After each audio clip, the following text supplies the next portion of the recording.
உன்னை நம்பி பெரிய கல்குவாரி இருக்கு. அதை நம்பி நிறைய குடும்பங்கள் இருக்கு. அதையெல்லாம் நினைச்சு மனசு தளராம இரு பூமிகா.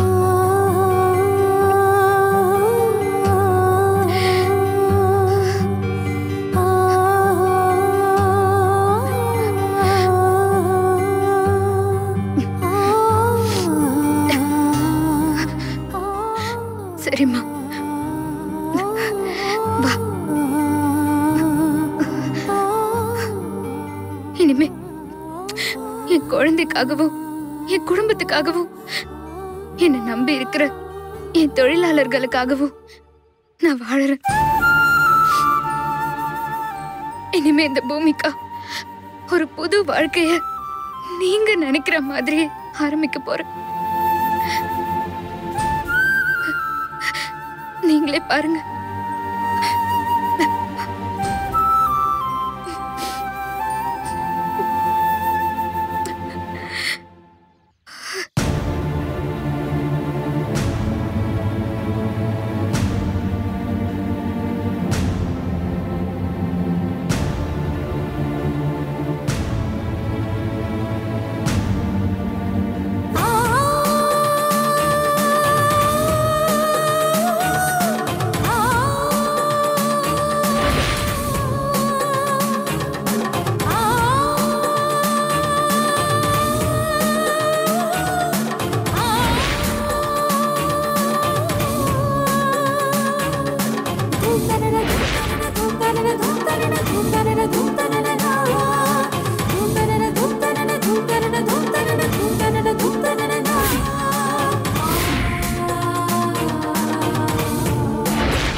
மதன், எனக்கு இன்னைக்கு ரொம்ப சந்தோஷமா இருக்குடா. வாழ்க்கையில மறக்க முடியாத ஒரு நாள் இது. பூமிகாவுக்கு எதிரா எத்தனையோ கல்யாணம் பண்ண முயற்சி பண்ணப்ப அடியும் உதையும் வாங்கி அசிங்கப்பட்டு அவமானப்பட்டோம். அதுக்கெல்லாம் கொஞ்சம் கூட சளைச்சு இடம் கொடுக்காம எல்லாத்தையுமே தாங்கிக்கிட்டு அவ கழுத்துல இருந்த தாலி நீ கழட்டிட்டு வந்துட்டியே. பெரிய சாமர்த்தியசாலிடா நீ. நான் நினைச்ச மாதிரி நீ சாதிச்சிட்டடா. இப்ப தாண்டா நீ என் மகன். அந்த பூமிகா கொட்டம் இன்னியோட அடங்கிடுச்சு. அவளுக்கு ஆதரவா ஆட்டம் போட்டாலே அந்த அர்ச்சனா, அவ மூஞ்சிலையும் நாம கரிய பூசியாச்சு. இந்த விஷயத்துல ஜெயிச்சது நாம தாண்டா, அவங்க இல்ல. இனிமே அந்த பூமிகா எந்த மூஞ்ச வச்சுக்கிட்டு வெளியில போவா? புருஷனை மதிக்காதவ, அதனாலதான் அவன் தாலியை வாங்கிட்டு போயிட்டான்னு எல்லாரும் காரி துப்புவாங்க. இனிமே உன் கல்யாணத்தை தடுத்து நிறுத்த யாராலையும் முடியாது. கடைசியா நாம நம்பின சுதர்சனமும் ரதின்னு போய் சொல்லி நம்மள கால வாரிட்டான். இப்ப இந்த தாலி யார் கழுத்துக்கு போக போகுது?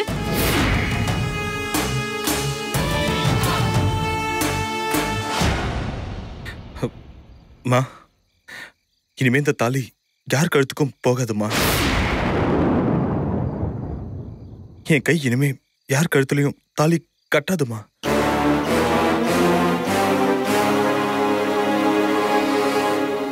டேய், என்னடா சொல்ற? ஆமாமா, பூமிகாவுக்கு தாலி கட்ட அந்த கை எத்தனையோ தடவை வேற பொண்ணுக்கெல்லாம் தாலி கட்ட முயற்சி பண்ணுச்சு. அந்த விஷயத்துல இந்த கை பூமிகா கிட்ட தோத்து போச்சுமா. நான் 5வது தடவையா கல்யாணம் பண்ண முயற்சி பண்ணும்போது அந்த சுதர்சனம் டைட்டானிக் ஹீரோயினை காமிச்சு ஏமாத்தினா பாரு. அப்பதாம்மா முதல் முறையா என்னோட நிலைமையை நான் உணர்ந்தேன். நான் ஒரு டாக்டர், ஒரு பொண்ணை கல்யாணம் பண்றதுக்கு மதி மயங்கி எவ்வளவு கேவலமா நடந்திருக்கேன்னு நினைச்சு பார்க்கும்போது எனக்கு வெக்கமாவும் அசிங்கமாவும் இருக்கு. நான் இனிமே வாழ்ந்தே பிரயோஜனம் இல்லை. நான் வாழ்றது தப்புமா. அந்த பூமிகாவுக்கு எதிரா இன்னொரு கல்யாணம் பண்ணவே முடியாதுன்னு உறுதி ஆயிடுச்சுமா. பூமிகா கழுத்துல இருந்து இந்த தாலியை கட்டும் போது ஏதோ ஒரு உணர்வு எனக்குள்ள தோணுச்சுமா. ஒரு பொண்ணோட தாலிக்கு இவ்வளவு சக்தி இருக்குன்னு பூமிகா என்ன உணர வச்சுட்டாமா. நல்ல பாடம் கத்து கொடுத்துட்டா. நான் பூமிகா கழுத்துல இருந்து தாலியை கட்டிட்டு வந்தது இன்னொரு பொண்ணு கழுத்துல தாலி கட்டுறதுக்காக இல்லம்மா. என் உணர்வே இப்ப வேற. நான் கெட்ட எண்ணத்தோட அவ கழுத்துல கட்டின இந்த தாலி இனிமே அவ கழுத்துல தொங்க கூடாதுமா. அப்படி தொங்குச்சுன்னா அது ஏதோ மகா பாவம்னு எனக்கு தோணுதுமா. ஐயோ, நான் பூமிகாவுக்கு எவ்வளவோ துரோகம் பண்ணியிருக்கேன். அவளை கொலை பண்ண கூட முயற்சி பண்ணிருக்கேன். ஆனா அவ அதெல்லாம் பொறுத்துக்கிட்டு என் கூட வாழணும்னு என் பின்னாடி ஆட்டுக்குட்டி மாதிரி சுத்தி சுத்தி வந்தாமா. அவளை புரிஞ்சுக்காம மகா பாவி ஆயிட்டேன். என்னை பார்த்து இந்த ஊர் திருந்தணும், இந்த உலகமே திருந்தணும். வேற யாரும் என்ன மாதிரி கெட்ட எண்ணத்தோட மனைவியை நடத்தவே கூடாது. ஒரு பொம்பளையோட மனசை புரிஞ்சுக்க முடியாதவன் நல்ல புருஷனே இல்லம்மா. பொம்பளைங்க மனசு ஒரு பொக்கிஷம் மாதிரி. அதை நாம அன்பால தோண்ட தோண்ட புதையல் மாதிரி நம்மளுக்கு கிடைச்சுக்கிட்டே இருக்கும். ஒரு நல்ல மனைவியோட அருமை தெரியாதவன் அடி முட்டாள் தாமா நான். எனக்கெல்லாம் இந்த உலகத்துல பாவ விமோச்சனமே கிடையாது. பாவம் செஞ்ச என் கையால கட்டின இந்த தாலி இனிமேலும் பூமிகா கழுத்துல தொங்க வேணான்னு தாமா என் பாவத்தை கழிக்கிறதுக்கு நானே என் கையால தாலியை கட்டிட்டேன். அப்படித்தாமா எனக்கு தோணுது. அப்படிதான் நான் உணர்றேன். கண்மூடித்தனமா போயிட்டு இருந்த என் அறிவு கண்ண அந்த பூமிகா திறந்துட்டாமா. அவ கூட வாழ்றதுக்கு நான் எந்த வகையிலும் தகுதி இல்லாதவமா. இது வரைக்கும் என்கிட்ட இருந்து சித்திரவதை அனுபவிச்சுட்டு இருந்த பூமிகா என்கிட்ட இருந்து விடுதலை ஆகட்டும் தான் இப்ப இந்த தாலியை நான் கழட்டி இருக்கேன்னு நினைக்கிறேம்மா. அம்மா, இதுக்கு மேலேயாவது அவ சுதந்திரமா வாழ்க்கை அனுபவிக்கிட்டோமா. அதை தடுக்கிறதுக்கு நான் விரும்பலமா. பூமிகா நல்லவமா. நான் தான் புரிஞ்சுக்காம போயிட்டேன். வேற வேற யாராவது அவளை கல்யாணம் பண்ணி வாழணும்னு வரும்போது இந்த தாலி அவ வாழ்க்கைக்கு இடைஞ்சலா இருக்க கூடாதுமா. அவ எங்க இருந்தாலும் நல்லா இருக்கட்டும்மா. அவ சந்தோஷமா வாழட்டும். நான் யாரையும் இனிமே கல்யாணம் பண்ணிக்க போறதா இல்லம்மா.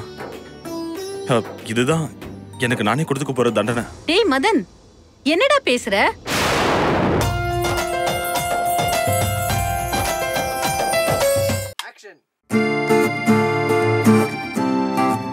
மனசு தடுமாறும், அது நினைச்சா நேரம் மாறும். மயக்கம் இருந்தாலும் ஒரு தயக்கம் தட போடும். நித்தோ நித்தோ ஓ நினப்பு நெஞ்சு குழி காயும்.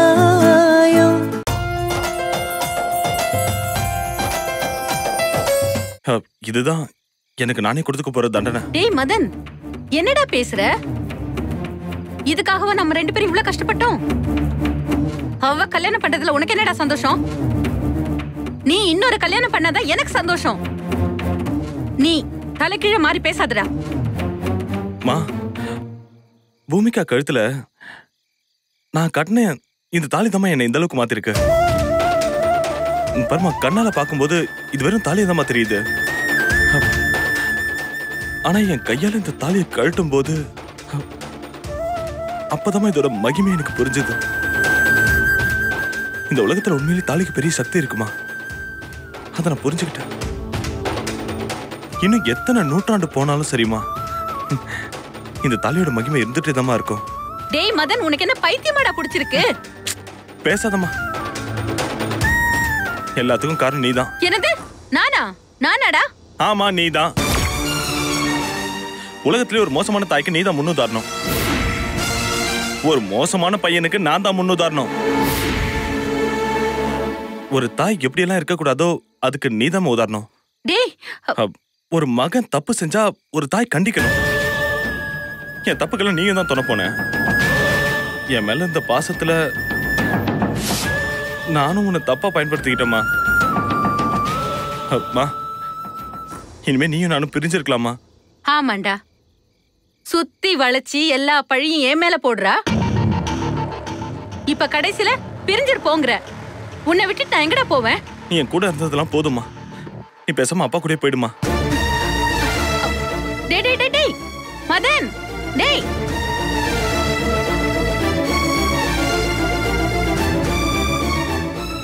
இவன் என்ன ஒரேடியா மாறிட்டான்? ஐயோ, இவன் எப்படி சரிப்படுத்துறதுன்னு தெரியலையே. அம்மா, அம்மா.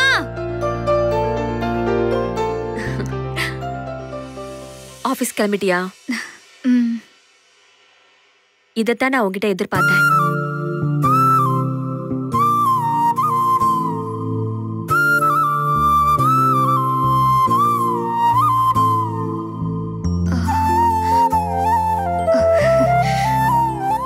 விடுங்கம்மா. ஆனந்த், இந்த வரமா. நான் ஆபீஸ் கிளம்புறேன். இரு. வெறும் கழுத்தோட ஆபீஸ் போவ? வேண்டாம்மா. இங்க பாரு, உன் வைராக்கியத்தெல்லாம் கொஞ்சம் தூக்கி தள்ளி வை. சுமங்கலி பொண்ணு வெறும் கழுத்தோட ஆபீஸ் போவாங்க? இந்தா போட்டுக்கோ.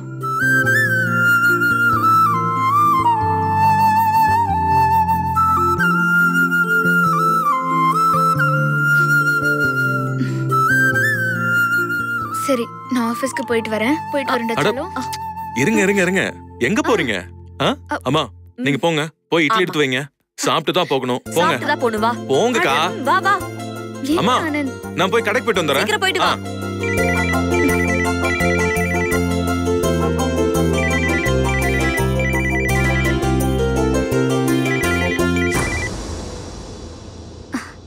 ஹலோ. ஹலோ, நான் சுதர்சனம் பேசுறேன். தெரியுது தெரியுது. என்ன விஷயம்னு சொல்லுங்க. நல்ல விஷயம்லாம் கேள்விப்பட்டேன். என்ன சுதர்ஷன் சார், என் மச்சான் என் கழுத்துல கட்டின தாலிய அவரே வந்து கழட்டி எடுத்துட்டு போனதை தெரிஞ்சுக்கிட்டு என்ன கிண்டல் பண்றதுக்கு கால் பண்ணிருக்கீங்களா? இங்க பாருங்க, இதுக்கெல்லாம் அசர்ற ஆள் நான் கிடையாது. எதுக்கும் அசராதவ தான் வீட்டுக்குள்ள மூளையில உக்காந்துக்கிட்டு குலுங்கி குலுங்கி அழுதுட்டு இருக்கியோ? இப்பயாவது இந்த சுதர்சனத்தை எதிர்த்தவங்க என்ன கதி ஆவாங்கன்னு தெரிஞ்சுக்கிட்டல. உன் புருஷன் கழுத்துல இருக்கிற தாலியை கழட்டி எடுத்துட்டு உன் மானத்தை வாங்கிட்டு உன் ஆணவம் திமிரு எல்லாத்தையும் அடக்கிட்டு போயிட்டான்ல. இனிமே ஒழுங்கா அடங்கிரு. என்னை எதிர்த்த உங்க அப்பங்கதி என்னாச்சுன்னு தெரியும்ல. இன்னும் ஜெயில தானே இருக்கான். இன்னும் யாராரு எங்கெங்க போவாங்கன்னு எனக்கே தெரியாது. அப்படி ஒவ்வொருத்தரும் போறதுக்கு நான் தான் காரணமா இருப்பேன். நீ திருமாங்கல்யத்தை இழந்து நிக்கிற. உன் புருஷனுக்கு நான் ஒரு சின்ன பொண்ணா பார்த்து கல்யாணம் பண்ணி வைக்கிறேன்னு சொன்னா போதும், அவன் பொட்டி பாம்ப அடங்கி என் காலிலேயே விழுந்து கிடப்பான். எப்படி உன் புருஷனை உனக்கு எதிராவே திருப்பி விட்டேன் பாத்தியா? உங்க கூட சேர்ந்தா அவர் வேற என்னதான் செய்வாரு? கெட்டவங்க கூட சேர்ந்தா கெட்ட புத்தி தான் வரும். எங்க கிராமத்துல ஒரு பழமொழி சொல்லுவாங்க, பன்றியோட சேர்ந்த பசு கன்றும் எதையோ தின்னுன்னு சொல்லுவாங்க. அந்த மாதிரி உங்க கூட சேர்ந்ததுனாலதான் என் புருஷன் அந்த மாதிரி பண்ணாரு. யார பார்த்து என்ன பேச்சு பேசுற நீ? உண்மையதான் பேசுற. ஏன் கோபம் வருதா? நீ ஒரு பெரிய மனுஷனா இருந்திருந்தா என் புருஷனுக்கு இன்னொரு கல்யாணம் பண்ணி வைக்கிறேன்னு சொல்லி ஆசை காட்டியிருப்பியா? இதெல்லாம் உன் வயசுக்கு செய்ய வேண்டிய காரியமா? நீ செஞ்ச காரியத்துக்கு கூடிய சீக்கிரமே என் அம்மா கால்ல விழ வச்சு தங்கச்சி என்ன மன்னிச்சிரு அப்படின்னு சொல்ல வைக்கிறேன் பாரு. என்ன கிரானைட் குவாரி ஓனர்ன்ற திமிருல பேசிட்டு இருக்கியா? உன் திமிரு, உன் சொத்து எல்லாத்தையும் எப்படி அழிக்கிறேன்னு மட்டும் பாரு. என்ன அழிக்கிறேன்னு சொல்லிக்கிட்டு சும்மா நீதான் கோடி கோடியா அழிச்சிட்டு நிக்கிற. கூடிய சீக்கிரமே நீ தெரு கோடிக்கு வந்து நிப்ப பாரு. எனக்கு கிடைச்சிருக்கிற சொத்து பெரியவங்க ஆசீர்வாதத்தோட எனக்கு கிடைச்ச சொத்து. அது அழியாது. ஆனா நீ சம்பாதிச்சிருக்கிற சொத்து ஊரார் வயித்தறிச்சலால சம்பாதிச்ச சொத்து. அது கருகிதான் போகும்.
அடைக்கலம் போனா போகுதேன்னு நீ திருந்தி புழைக்க ஒரு வாய்ப்பை கொடுத்து உன்னைய சரண்டராக சொன்ன.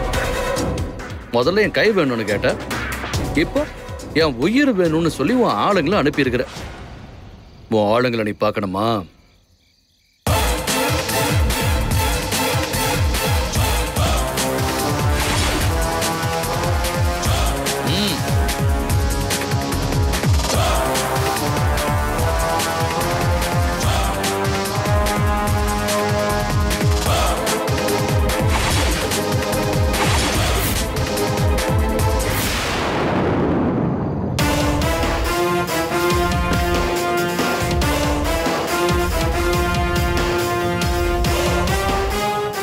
பாத்தியா, மொத்த பயல என் வண்டியில கிடக்குறானுங்க. என் உசுர எடுக்க வந்த ஆளுங்களோட நிலைமைய பாத்தியா? நான் உன்னைய சரண்டர் ஆயிடுன்னு எச்சரிக்கை பண்ணிட்டு போனா நீ ஏன் உசுர சரண்டர் பண்ண ஆளுங்களை அனுப்பி இருக்கிற. என் உசுறு உனக்கு அம்புட்டு சாதாரணமா போச்சா? நானே நேர்ல வந்திருக்கிறேன். என் உசுர எடுத்துக்கோ. வாடா வாடா வாடா. ஏய் நிறுத்து. உன்ன மாதிரி போலீஸ்காரன்லாம் என் முன்னாடி கை கட்டி தான் நிக்கணும். போய் டிபார்ட்மெண்ட்ல என்ன பத்தி கேட்டு பாரு. ஏசி டிசி ஐஜின்னு எல்லாரையும் பார்த்தவன் நானு. நீ புதுசா வேலையில சேர்ந்துக்கிட்டு என்கிட்ட மோதிரியா? நீ உன் பொண்டாட்டி கலெக்டரா இருக்கா? உன்னை ஒண்ணும் பண்ண முடியாதுன்ற திமிரா? அந்த எண்ணம் இருந்தா என்ன இப்பவே விட்டுரு. என் பழைய ரெக்கார்ட்லாம் எடுத்து பாரு. எத்தனை கொலை, எத்தனை கடத்தல், எத்தனை கற்பழிப்பு என் மேல வழக்கு இருக்குன்னு பாரு. அத்தனை கேஸ் என் மேல இருந்தோம் யாரும் என் மேல கை வைக்க மாட்டேங்கிறாங்க. பயம் பயம், மரண பயம், அவ்வளவும் பயம். என் முழு செல்வாக்கையும் யூஸ் பண்ணேன்னு வச்சுக்க, நீ ஆளே காணாம போயிடுவ. சோழவந்தான் கிராமத்துல சாதாரண சைக்கிள் ஓட்டிக்கிட்டு இருந்த நீ உன்னையெல்லாம் ஏசியா பதவி கொடுத்து உட்கார வச்சா அப்படிதான்டா இருக்கும். அதிகாரம், திமிரு, தெனாவிட்டு இதெல்லாம் உனக்கு வரும்டா. ஆனா உன் உயிர் போனா திரும்பி வருமா? அத நீ யோசனை பண்ணலையே. உன்ன மாதிரி துள்ளி வந்த எத்தனையோ காக்கி சட்டையை அடக்குனவேன்னா ஏதோ அன்னைக்கு சும்மா விட்டேன். ஓ நல்ல நேரம். ஆனா எப்பவுமே விட மாட்டேன். என் ஆட்களை அடிச்சு போட்டா நீ பெரிய வீரனா அப்படி மட்டும் நினைச்சுக்காத. உனக்கு பக்குவம் பத்தாதுரா. உங்க டிபார்ட்மெண்ட்டுக்கு போய் சீனியர் ஆபீசர் கிட்ட என்ன பத்தி கேட்டு பாரு. அதுக்கு தகுந்த மாதிரி பக்குவமா நடந்துக்க. உனக்கு தெரியாத ரகசியம் ஒண்ணு சொல்றேன் கேட்டுக்க. பல போலீஸ்காரனை தோப்புக்கரனை போட வச்சவனா இந்த சிட்டில நீ மட்டும் தான் ஏசியா? எத்தனையோ ஏசி டிசிங்க எல்லாம் இருக்காங்க. அவங்க எல்லாம் அமைதியா போகும்போது உனக்கு என்னடா? என்ன மாதிரி இருக்கிற ஆளுங்க எல்லாரையும் தீத்துக்கிட்ட நினைக்கிறியா நீ? அப்புறம் நாங்களா ஒளிஞ்சு போயிட்டா அப்புறம் உங்களுக்கு என்னடா வேலை இருக்கு? போனா போகுதுன்னு மன்னிச்சு விடுறேன். போ போ போ போ போ போ. டேய், நீ என்னடா என்னைய மன்னிச்சு விடுறது? உன்னைய மன்னிச்சுதான் நான் உன்னைய சரண்டரா சொல்லிட்டு போனேன். நீ சரண்டர் ஆகாம கோலம் மாதிரி ஏன் உசுர எடுக்க ஆள் அனுப்பி இருக்கிற. மரியாதையா எப்பவும் சொல்றேன், உன்னைய மன்னிச்சிடுறேன். சரண்டர் ஆயிரு. சரண்டர் ஆகலன்னா உன் உடம்புல இருந்து உசுரை எடுத்துருவேன். யாரு உயிரை யாரு எடுக்கிறாங்கன்னு பாக்கலாமா? உயிருக்கு உயிர் பந்தயம் தட்டலாமா?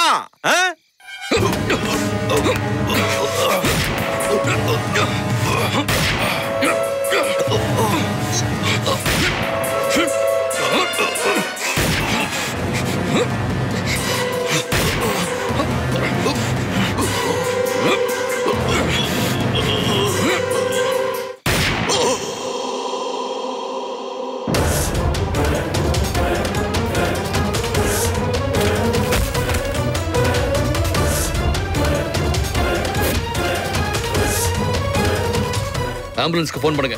இப்போ பண்றேன் சார்.